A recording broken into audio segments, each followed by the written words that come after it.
Agora vamos ver quais são os direitos e deveres da sua empresa. Falamos na aula anterior sobre as NRs e a sua influência em relação às demais normas, e a sua atualização. Mas você sabe quais são os direitos e deveres da sua empresa e como interpretar as demais NRs? Vamos falar sobre isso nesta aula. Tanto o empregador quanto o trabalhador, eles possuem direitos e deveres, ou seja, precisa ser cumprido por ambos os lados. Vamos aprender agora quais são os principais pontos dos deveres e direitos. O empregador, ele deve garantir um ambiente de trabalho seguro, adotando medidas de prevenção dos riscos, implementar o gerenciamento de riscos ocupacionais, o GRO, e elaborar um programa de gerenciamento dos riscos, que é o PGR. Tudo isso para assegurar que os trabalhadores recebam capacitações e treinamentos voltados à segurança.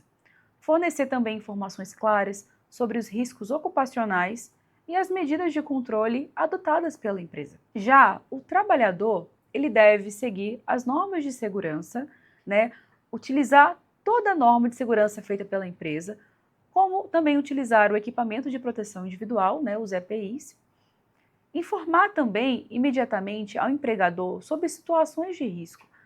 O empregado, ele também é um agente de transformação. E participar dos treinamentos e capacitações oferecidos pela organização. Cooperar também com a empresa a implantação de medidas de segurança.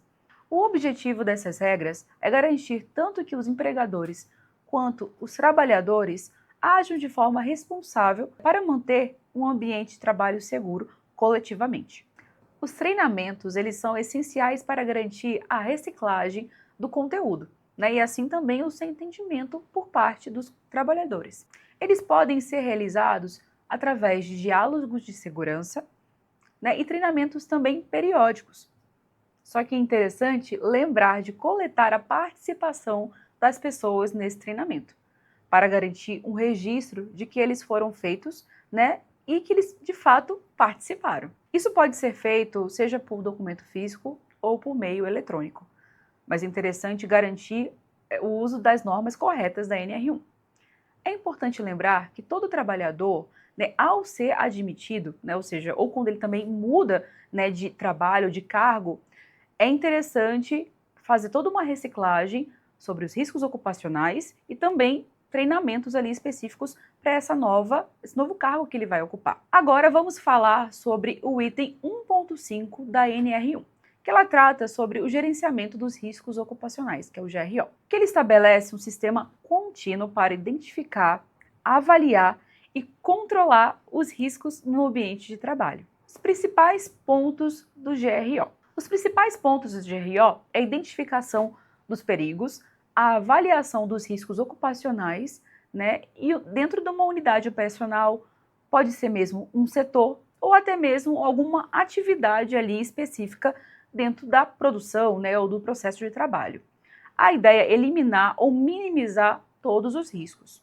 É interessante monitorar, ou seja, ter um monitoramento contínuo ali daquelas inspeções de trabalho e dos controles adotados. O PGR, ele é fundamental para o registro e documentação de todas as ações feitas no GRO. É necessário fazer uma revisão periódica do PGR para garantir a sua eficácia. O PGR, ele é um documento central no GRO, que inclui um inventário de riscos e o plano de ação, garantindo que as empresas adotem medidas preventivas e adequadas. O processo de identificação dos perigos e avaliação dos riscos ocupacionais, ele deve considerar o disposto das NRs e exigências legais de segurança e saúde do trabalho. É interessante entender a classificação da sua empresa nesse documento. A etapa de identificação dos perigos, ele deve incluir, primeiro, o descritivo dos perigos e possíveis ali ações ou agravos ali de saúde. Segundo,